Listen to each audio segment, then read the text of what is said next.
علم القرآن خلق الإنسان علمه البيان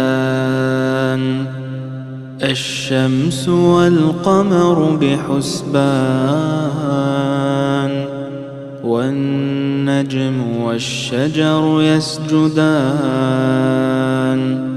والسماء رفعها ووضع الميزان ألا تطغوا في